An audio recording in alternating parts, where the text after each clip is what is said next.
Et pour ce nouveau numéro, j'ai le plaisir d'accueillir Agnès Verdier-Molinier, directrice de la Fondation IFRAP. Bonjour Agnès. Bonjour Raphaël. Christian Poyot, PDG Bonjour, de Micropole. Bonjour Christian, bienvenue sur le plateau. Et Patrick Bertrand. Bonjour. Patrick, directeur général des opérations d'Allnest. On va commencer par les explications entre Gabriel Zucman, on en parle beaucoup, et notamment depuis la présentation du contre-budget du Parti Socialiste, c'était samedi dernier, à Blois, avec l'instauration de cette taxe de 2% sur tous les hauts patrimoines de plus de 100 millions d'euros. Gabriel Zucman, il a démonté sur le réseau social X, ex-Twitter, point par point, les accusations de François Bayrou sur les dangers économiques que pourrait faire courir cette taxe. Il dit qu'il n'y a pas d'impact sur l'investissement, qu'il n'y a pas de problème de constitutionnalité, que finalement, on peut taxer le patrimoine, ça ne provoque pas un exil fiscal massif. Et il cite pour ça une étude très intéressante du Conseil d'analyse économique publiée au mois de juillet.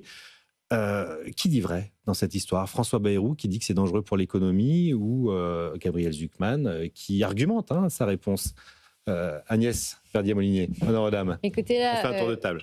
Clairement, sur la taxe Zucman, il y a déjà beaucoup de choses qui ont été dites, mais déjà, ce qu'il faut rappeler, c'est que l'objectif de recette qui est affiché par le Parti Socialiste de 15 milliards, et puis Gabriel Zucman... 15 à 20 milliards, lui-même évoque 15 à 20 milliards, il dit 20 milliards aussi. J'ai calculé, ça fait 11 millions en moyenne sur chacun des 1800 foyers fiscaux. Oui, c'est ça. Si on est à 15, ça fait 8 millions. Ouais. Donc c'est complètement délirant, en fait. 1800 personnes qui portent 15 à 20 milliards d'euros de recettes. C'est juste impossible. Et en réalité, il y a un rapport du Sénat qui a fait un très bon travail sur le sujet, qui dit que quand on intègre les biens professionnels, c'est-à-dire les entreprises des personnes, puisque là, il faut rappeler que ce sont les patrimoines au-delà de 100 millions d'euros qui seraient taxés, ce sont pour la plupart des entrepreneurs. Et en réalité, il faudrait intégrer l'impôt sur les sociétés qui est déjà payé sur ces avoirs-là. Et si on les intègre, cet impôt sur les sociétés, sur l'ensemble des entreprises qui seraient concernées, eh bien, ça fait qu'à la fin, il n'y a pas du tout 15 à 20 milliards de recettes, il y a 2 à 3 milliards maximum de recettes. Et dans les propositions du Parti Socialiste pour des recettes supplémentaires, tout est un peu à l'avenant, Raphaël. C'est ça le problème, c'est-à-dire qu'on nous raconte qu'il y a des possibilités de taxation qui sont énormes, et sur le caractère constitutionnel ou non de cette taxe, mais en fait, le Conseil constitutionnel, il a déjà tranché. En gros, au-delà de 0,5, ce genre de taxe, ce serait pas constitutionnel. Donc ça me rappelle un peu le débat qu'on avait eu à un moment sur la taxe à 75%. C'était au moment où le Conseil constitutionnel a dit on ne prélève pas plus de 2/3 des revenus, effectivement, 66% maximum. Et le fait d'intégrer l'ensemble des revenus professionnels dans la base taxable, mais c'est une ineptie totale. Et dire que ça ne ferait pas partir nos entrepreneurs, c'est totalement faux. Patrick Bertrand, vous gérez un family office, vous êtes tout à fait au fait de ce genre de sujet. Tout à fait, mais je voudrais rebondir sur ce qu'a dit Agnès. Déjà, il y a un premier sujet qui est globalement assez exaspérant d'entendre ça régulièrement. La bourse a baissé, tel grand dirigeant, notamment américain, a perdu 30 milliards, etc. Mais c'est du grand n'importe quoi. Parce on parle plutôt des hausses, d'ailleurs, en général. Ceux et celles qui nous écoutent pensent que c'est l'argent qu'on a sur le compte en banque. Ça n'a rien à voir.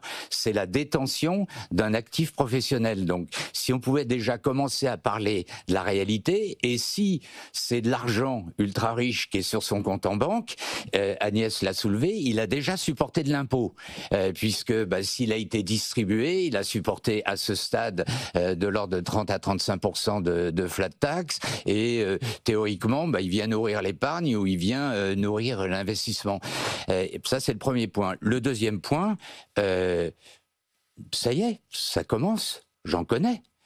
Des dirigeants qui s'en vont. Alors, l'argument... C'est aussi de la concurrence fiscale entre les États. Zucman, exactement. L'argument Zucman, c'est, oui, ils s'en vont, mais en gros, les actifs industriels, ils restent. On met une exit tax. Mais pendant 5 ans, voilà, déjà. C'est comme si on ne raisonnait qu'en perte, je dirais, économique, le fait que quelqu'un s'installe à l'étranger, effectivement, il y aura peut-être moins de revenus sur sa fiscalité propre, mais la réalité, c'est l'exode intellectuel que ça génère. contraire. C'est-à-dire que quand des dirigeants vont se positionner, pas simplement pour leur vie personnelle, mais ailleurs, et d'ailleurs il y a très souvent des citations en disant bah tiens, tel dirigeant d'une grande entreprise du CAC 40 s'est installé en Asie du Sud-Est pour développer son activité. Pour moi, la grosse perte, c'est l'exode intellectuel. On a besoin d'avoir des gens présents dans le pays qui sont évidemment développés à l'international. Christian Poyot, vous le voyez, cet exil-là, on en parle autour de vous? On en parle, oui. Oui. On en parle, mais est-ce qu'on le fait? Il cite une étude très intéressante quand même, Gabriel Zucman, du Conseil d'analyse économique, qui est une institution ô combien sérieuse, qui en juillet, pas plus tard que juillet de cette année, a expliqué que l'impact en réalité était très faible sur la mobilité du capital et l'impact économique était de l'ordre de, au pire, 0,03% sur le PIB. Donc est-ce si grave? C'était au printemps, l'histoire de la taxation sur les yachts de luxe. Oui. Donc c'est une taxe qui donc devait s'appliquer sur tous les yachts de plus de 50 mètres, enfin, bon, peu importe, entre guillemets, qui devait ramener, alors pas des sommes importantes, mais qui devait ramener 100 millions, je sais pas quoi. Au final, ça a ramené, je crois, combien? 12 000 euros, 15 000 euros? Oui, 70 ou 75 000 euros de mémoire peut-être. Mais elle n'a pas fait pchit, elle a fait plouf. Oui. Elle a fait plouf. Très clairement. Et Christian, tu parles en brut parce qu'il y a des fonctionnaires derrière qu'on paye. Pardon. Ça, c'est le côté fonctionnaire. Mais par contre, si tu veux, c'est-à-dire que tous ces yachts superbes, très bien, ben, ils font fonctionner des gens qui font la maintenance, qui font le nettoyage, qui font le carénage, enfin tout ce que vous voulez, etc. Donc il y a eu un exode aussi. Et pour les chantiers navals français, ça a été négatif. Voilà. Donc vous voyez, ça c'est du concret, c'est du simple. Bon. Ouais. Deuxième remarque. On tombe dans le truc français, dès que ça ne va pas, on va taxer les riches. Alors, il y a la bave qui commence à couler des lèvres, les riches, on va les taxer, etc. Enfin, électoralement, ça paye. Oui, mais ça flatte la passion française de l'égalitarisme. C'est dommage, oui, c'est Proudhon, propriété, c'est le vol et compagnie, mais alors, bon, il y a une frange de la population qui restera dans ces délires et ces incompréhensions surtout, ça, pourquoi pas, mais ce qu'on pourrait attendre, c'est de la part d'hommes politiques qui se disent sérieux, qui prétendent gouverner, comme l'est le Parti socialiste, d'avoir une approche un petit peu plus réaliste des choses. Voilà. Agnès Verdier-Molinier l'a expliqué du point de vue, légal, fiscal, etc. Ça ne tient pas debout, mais encore une fois, ça ne tient pas debout et du point de vue réglementaire, si j'ose dire, et du point de vue logique générale de développement du pays, de la France, des entrepreneurs. Alors vous me dites, est-ce qu'on en parle? Oui, moi je suis dans une communauté d'entrepreneurs indiscutablement. Alors je ne dis pas que les gens, ça y est, ont fait leur valise et sont prêts à partir, mais... Non mais c'est ça, on a un peu l'impression qu'on en parle beaucoup chaque fois. Mais finalement, ça crée un climat délétère qui encore une fois dit, ok, voilà, on crée des choses, on réussit, on gagne de l'argent, bien évidemment, et personne ne s'en cache en tant que tel. Maintenant, on est taxé plus fortement que dans tous les autres pays, d'accord? Et encore une fois, c'est nous qui devons passer à la caisse. Après, sur cette histoire de 2%, on est bien d'accord, c'est 2%. Alors, sur les biens, d'entreprise qui est délirant, mais c'est 2% chaque année. Donc, je ne sais pas, il faudrait faire une courbe. Dans 10 ans, il n'y en aura plus, quoi. Ou dans 15 ans. Enfin, je ne suis pas bon en régression mathématique, mais à un moment donné, il n'y en aura plus, quoi. Donc, c'est un raisonnement, mais d'une absurdité totale. Donc, encore une fois, des hommes politiques au Parti socialiste, moi, je trouve ça, mais c'est affligeant. C'est la vieille passion française pour l'impôt, récurrente. À chaque fois que les caisses vont mal, c'est la solution de facilité. On n'a qu'à taxer les autres. Agnès Verdier-Molinier. C'est incroyable de voir qu'à la fois, tout le monde est d'accord maintenant qu'il y a un gros problème sur la dette, sur le déficit de la France, qu'il faudrait finalement regarder comment on dépense l'argent public. Il y a aussi, tout le monde reconnaît qu'il y a un État, alors certains le qualifient d'obèse, que la sécurité sociale, la dépense sociale s'est envolée sans aucun pilote dans l'avion. Bon, tout le monde est d'accord là-dessus. Et finalement, dès qu'il faut trouver des économies, alors il n'y a plus personne et on ressort toujours les mêmes idées complètement survendues. Parce que, François Bayrou dit que c'est la faute des Français, que les Français ne veulent pas faire le moindre effort. On a fait l'addition à la Fondation IFRAP sur les soi-disant 27 milliards de recettes supplémentaires que le PS nous annonce. Oui. S'il y avait tout mouillé à la fin, si tout était appliqué, 5 à 6 milliards d'euros de recettes, ce serait le bout du monde. Et on est à 150 milliards de déficits qui sont prévus pour déjà cette année et potentiellement de nouveau l'année prochaine. Et si on ne fait rien, nous on a calculé qu'on n'est pas à 5% de déficit par rapport à la richesse nationale, mais plutôt à 6%. Mais je voudrais revenir... Il suffit de repousser l'objectif de 3% à 2032. 2032, oui, c'est magique, c'est facile. Mais surtout, ce qui m'embête le plus dans ce débat sur la taxe Zucman, c'est que les postulats de départ sont faux. C'est-à-dire qu'on n'a pas arrêté de nous dire, et j'ai entendu encore ça sur certaines radios ce matin, on taxe la moyenne des Français à 50% et les plus hauts revenus, les 0,002 sont à 27%. Mais c'est totalement faux. Voilà. Et alors, comment... Non, mais alors, c'est très intéressant, c'est un vrai sujet là. L'Institut des politiques publiques a examiné ces statistiques de manière très claire. Les très très grandes fortunes, les 1800 multimillionnaires en centaines de millions et en milliards, payent un taux moyen de 25%. Mais quand le taux moyen en France est de 50%. Il vient d'où ce chiffre? Il n'y a pas une injustice fiscale là? Non, mais il vient d'où ce chiffre?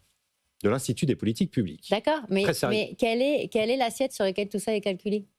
Ils ont réintégré des revenus qui n'ont jamais été touchés par les personnes en question. Et même là-dessus, constitutionnellement, ça pose un problème. On ne peut pas taxer quelqu'un sur des revenus qu'il n'a pas touchés quand même. C'est quand même la base. Et alors, moi, j'ai repris ces graphes ce matin là pour re-regarder, mais à chaque fois, ça me sidère de voir à quel point quand même on est sur un débat public qui est quand même tronqué. Oui, ils ont réussi à faire apparaître ces chiffres-là, mais en intégrant des dividendes non distribués aux personnes en question, en faisant des petits calculs dont on ne comprend pas très bien les sous-jacents, parce que là aussi, il faudrait qu'on ait récupéré la data de base pour voir vraiment comment ça se goupille, tout ça, vraiment à l'intérieur de la data. Et si on ne met pas les revenus non distribués des personnes en question, la courbe, elle n'est pas du tout la même. Alors, ce que vous nous dites ce matin, c'est que le résultat n'est pas bon de l'IPP, quoi. Non, ce que je dis, c'est que... combien sont payés, sont taxés les milliardaires en fait, c'est une différence entre 40% et 37%, quoi. Et en plus, les différences entre... Alors, on a dans le débat public cette idée que les Français, en moyenne, seraient à 50%. Mais c'est pas du tout vrai.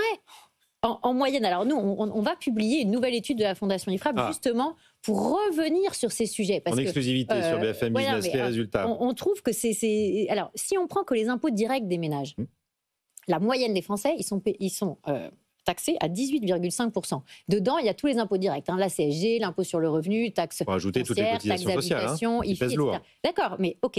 Le décile le plus bas, avec juste les impôts directs, c'est 8,4%. Le décile le plus haut, le D10, c'est à 42%. Si je rajoute les cotisations sociales, je m'attendais à votre question, Raphaël. Là, j'ai une moyenne à 28%. Donc les Français, ils ne sont pas taxés à 50% en moyenne en additionnant avec les cotisations sociales. Ils sont à 28%. Donc déjà, c'est un sujet. Et là, les plus faibles revenus sont à 11 et les plus hauts revenus, ils sont à 54. D'accord ? Et puis, si j'ajoute encore les impôts indirects, les taxes indirectes, à ce moment-là, je suis à 66,8% sur les plus hauts revenus. C'est presque 67%. Et sur l'ensemble des Français, je suis à 45%. Et donc, on est à la limite constitutionnelle. Donc, arrêtons de raconter... Ce que vous nous dites là ce matin, Agnès, en un mot commençant, c'est qu'il n'y a pas d'injustice fiscale. Il y a peut-être un combat presque gramscien autour de ce qualificatif d'injustice fiscale, Patrick, qui est souvent, effectivement, rabâché par une partie de l'échiquier politique. Là, ce qu'on comprend des calculs de l'IFRAP, c'est que en réalité, les plus riches payent plus d'impôts que les plus modestes. Ils sont déjà très, très taxés. Et Agnès l'a bien soulevé, c'est ce que j'évoquais tout à l'heure, c'est que c'est pas de l'argent perçu. Et quand on parle de la fortune, c'est des actifs qui n'ont pas été vendus. C'est pas de l'argent qui est sur le compte en banque. Et l'actif professionnel était sorti de l'ISF.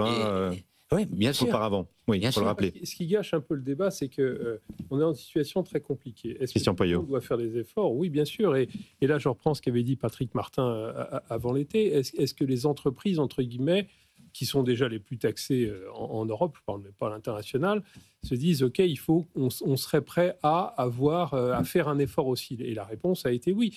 Et est-ce que les gens les plus fortunés, entre guillemets, on pourrait leur demander un effort? Oui, mais si on fait des vraies réformes et si globalement tout le monde mouille la chemise, si j'ose dire. Alors, à du proportion. Y compris et notamment l'État, si je comprends le sous-texte. Oui, enfin l'État, derrière, c'est des fonctionnaires, c'est des subventions versées à tel ou tel, etc. Alors, mettons de côté effectivement les gens qui sont dans les situations les plus compliquées, etc. Mais quand on écoute les certaines chaînes d'information, on a l'impression qu'en France, c'est vraiment le pays le plus dramatique du monde. Les gens sont épuisés, on travaille comme des fous. Enfin, il faudrait quand même rappeler les choses. On bosse à 35 heures, les gens ont des 7, 8, 10 semaines, des fois dans certains établissements, voire plus, etc.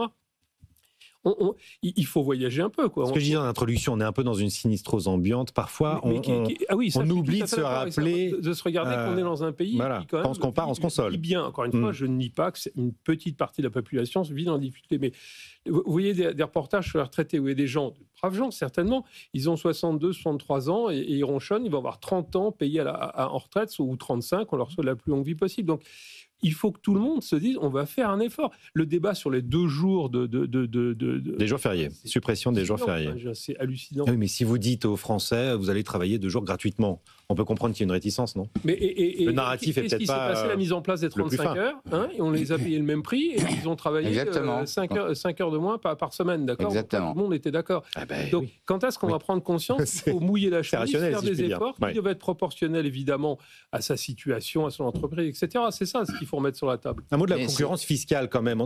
Oui, juste pour rebondir sur ce que disait Christian, Patrick Bertrand. On est bien là au cœur de la démocratie, parce que finalement, ce que tu soulèves, c'est la logique de consentement à l'impôt. C'est-à-dire que la réalité, il y a le problème de est-ce que tout le monde contribue à l'effort, et puis le deuxième sujet, je peux en parler à titre personnel, why not ? Tu vas augmenter mon taux d'impôt et ça, why not, pour que je fasse un effort, mais je n'ai pas envie qu'il aille dans les caisses publiques, parce qu'en contrepartie, il n'y a pas de réforme pour faire en sorte que le déficit budgétaire de l'État diminue. Et donc, on est bien là aussi au cœur de la démocratie. Il y a le sujet de les riches et super riches, etc., mais tout le monde est favorable au fait, tu l'as très bien souligné, de contribuer. Mais pour quoi? S'il n'y a pas de réforme structurelle en parallèle, c'est non. Je ne suis pas d'accord. Donc, c'est ce que disait Patrick Martin l'année dernière en tendant la main pour une augmentation temporaire d'impôts, en disant mais attention, l'État doit prendre ça. Voilà. Et il y a un autre point d'ailleurs par rapport à ça qui est surprenant, mais Agnès, c'est tout à fait. Je crois que vous avez fait un rapport là-dessus. C'est que on parle plus du tout de TVA sociale. Alors j'avais évoqué sur ce plateau TVA sociale, le mot est pas très bon, mais pourquoi ne pas augmenter la TVA sur les biens de luxe? Alors, il faudrait les définir, parce qu'il n'y a aucune élasticité entre la consommation d'un bien de luxe et son prix, puisque j'ai les moyens, je me l'achète, etc. Ça serait aussi une forme de contribution où là, il y a un consentement, parce que j'accepte de payer l'impôt parce que je veux m'acheter tel ou tel bien de luxe. C'est aussi une piste, je ne comprends pas qu'elle soit pas... qu'elle soit pas, puisqu'on veut toucher les plus riches, allons-y là-dessus. Pour leur consommation. Je pense qu'il faut conclure sur le sujet de combien payent les riches, en fait. Et je crois qu'on aurait besoin tous d'avoir un chiffre officiel qui mette fin et qui siffle la fin de la partie sur ce sujet. Je trouve incroyable qu'encore dans le monde, on ressasse des chiffres qui, en fait, ne reposent sur rien et font monter, en fait, la dissension entre nos concitoyens. C'est-à-dire, moi, ce qui me rend le plus triste, en fait, dans tout ça, c'est que j'ai l'impression qu'au lieu d'affronter les problèmes de la France, on est toujours en train de monter les Français les uns contre les autres. Alors là, c'est les riches contre les moins riches. Après, c'est les retraités contre ceux qui sont actifs. Ensuite, c'est ceux qui gagnent moins de 2 000 euros et ceux qui gagnent plus de 2 000 euros. Enfin, et on en est là. On en est là dans ce pays pour... C'est le principe de la politique, c'est les antagonismes.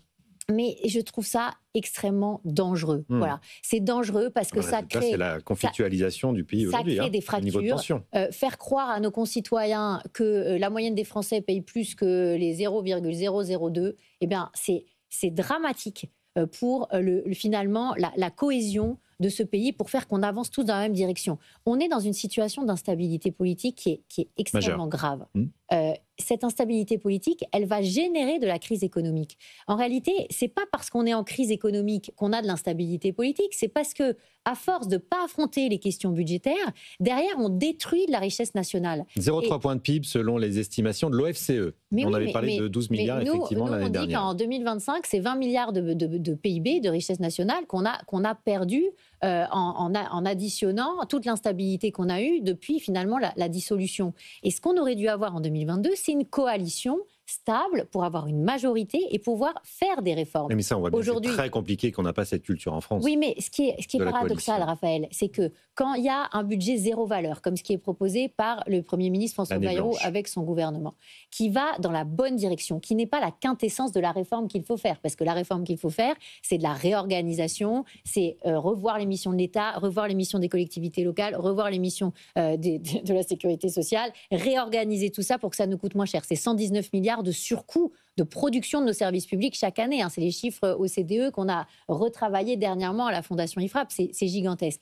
Mais ceux qui disent l'année blanche c'est nul parce que c'est pas des réformes structurelles, ils sont incapables de proposer des réformes structurelles. Moi, je trouve que dans un pays où on comprendrait finalement l'urgence budgétaire et on comprendrait à quel point ça détruit des entreprises, des emplois marchands, etc., eh bien à ce moment-là, on aurait des oppositions qui diraient voilà toute la liste des mesures qu'il faut prendre, mais une liste de baisse de la dépense. Qu'est-ce qu'on a ? Ce que nous fait encore le Mais ça, c'est un projet politique de présidentiel. Il faudra attendre 2027 pour ça. Non, une impulsion politique du vote. Raphaël, on n'a pas le temps d'attendre parce que vous avez dit cocorico, on est à 0,6 de croissance sur le premier semestre. Oui. C'est bien ça, 0,6 de croissance ? C'est mieux que si c'était pire, comme on dit. Si on se compare à nos voisins allemands, c'est beaucoup mieux. Et au vu de la situation du pays, on peut se dire qu'on résiste plutôt bien. Par rapport à l'Espagne, au Portugal, ou l'Italie. Et là, on pleure. Mais c'est parce que vous êtes catastrophiste, cher ami. C'est parce que vous pensiez au pire et donc vous trouvez que c'est... On nourrit l'optimisme. On aime beaucoup les benchmarks dans le milieu de l'entreprise. Le fait que le gouvernement allait tomber à la rentrée, on le savait. Oui. La surprise, c'est la manière dont François Bayrou... Il a pris tout le monde de court. Il a pris tout le monde de court.